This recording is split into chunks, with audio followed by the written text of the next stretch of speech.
Assalamualaikum warahmatullahi wabarakatuh.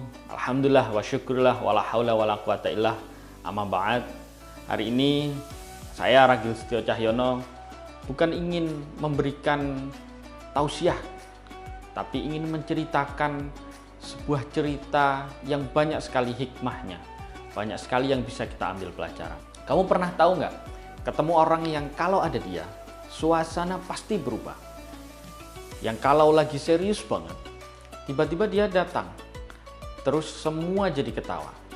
Di zaman Rasulullah SAW, ternyata ada sahabat yang modelnya begitu.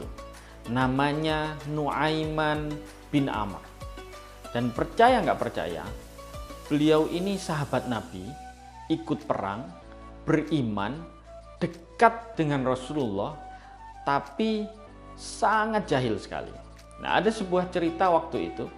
Jadi suatu hari setelah Rasulullah SAW wafat, suasana Madinah nggak lagi sama. Banyak sahabat yang hatinya masih berat. Masjid Nabawi jadi tempat orang menenangkan diri. Nah, di situ duduklah Nuaiman. Tiba-tiba datang seorang lelaki tua yang buta. Jalannya pelan, tangannya meraba-raba. Anaknya lagi nggak ada, karena waktu itu mungkin kemana-mana diantarkan oleh anaknya. Jadi dia bilang, "Wahai saudaraku, tolong antarkan aku ke tempat buang hajat." Dan Nuaiman langsung berdiri, digandeng tangannya, pelan, sopan, kayak orang baik banget lah, langkah demi langkah. Tapi arahnya bukan ke toilet, arah mereka ke dalam masjid. Dan dengan polosnya Nuaiman bilang, "Sudah, di sini tempatnya." Dan ya Allah, Masjid Nabawi mendadak heboh. Para sahabat kaget, orang-orang panik. Si bapak itu baru sadar kalau dia dipermainkan. Ya mau gimana lagi? Itu marah gimana? Dia jelas marah orang tuanya. Dia bersumpah, bahkan dia bersumpah, "Aku akan balas Nuaiman." Nah, dipikir-pikir Nuaiman bakal tobat kejahilannya. Enggak ternyata. Beberapa waktu kemudian si bapak ini ketemu lagi dengan Nuaiman. Dan Nuaiman bilang, "Itu dia orangnya." Nah, si bapak yang masih menyimpan dendam itu langsung angkat tokatnya dan memukul orang yang lagi sholat. Masjid kembali gempar. Ternyata yang dipukul adalah Utsman bin Affan, khalifah kaum muslimin. Kebayang nggak sih suasananya, gaduhnya? Karena yang dipukul maunya bapak tua itu mau mukul Nuaiman, tapi yang dipukul Utsman bin Affan. Dan semua orang tahu ini pasti kerjaannya siapa? Ya Nuaiman lagi. Nah, tapi tunggu, jangan buru-buru menilai orang seperti Nuaiman ini. Karena Nuaiman itu bukan sembarangan, bukan orang sembarangan. Ia ikut perang bersama Rasulullah. Ia beriman, ia mencintai Nabi. Ia mencintai dengan sepenuh hati Kanjeng Nabi. Bahkan dalam riwayat lain, ketika Nuaiman pernah melakukan kesalahan, ada sahabat yang mencelanya. Rasulullah SAW bersabda begini, "Jangan kalian mencelanya. Demi Allah, dia mencintai Allah dan mencintai Rasulnya." Bayangkan, di balik jahilnya, di balik lucunya, hatinya Nuaiman itu penuh cinta.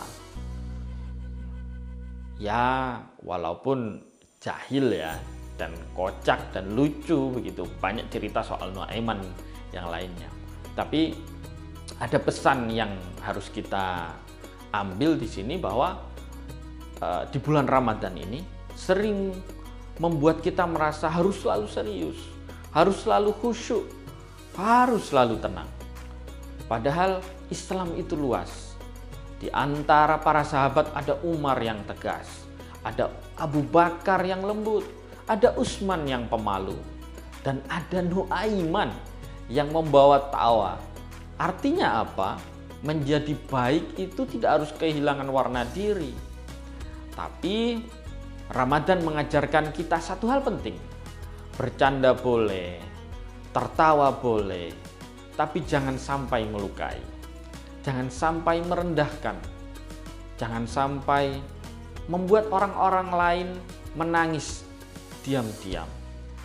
Karena iman itu bukan cuma tentang sujud yang panjang, tapi juga tentang hati yang lembut. Mungkin di antara kita ada yang seperti Nuaiman, sukanya bercanda, suka menjailin orang, suka menghidupkan suasana. Semoga Ramadan ini membuat kita tetap hangat, tapi lebih bijak, tetap ceria, tapi lebih beradab. Dan semoga seperti Nuaiman, di balik segala kekurangannya, di balik segala kekurangan kita pun, Allah melihat satu hal yang penting, bahwa kita mencintainya. Kita mencintai Allah SWT dan kita mencintai Kanjeng Nabi Muhammad SAW. Semoga Ramadan ini jangan selalu menilai orang yang sepertinya terlihat buruk, tapi ternyata beliau baik hatinya, lembut hatinya, seperti Nuaiman, yang bahkan Kanjeng Nabi pun sampai mengatakan jangan pernah mencela seorang Nuaiman. Saya kira itu saya akhiri yang saya ceritakan ini. Di balik yang saya ceritakan ini barangkali bisa menjadi pengingat untuk kita, pengingat untuk saya dan untuk umat Islam yang ada yang sedang menjalankan puasa Ramadan ini. Akhirul kalam, wallahul muwaffiq ila aqwamit thoriq. Wassalamualaikum warahmatullahi wabarakatuh.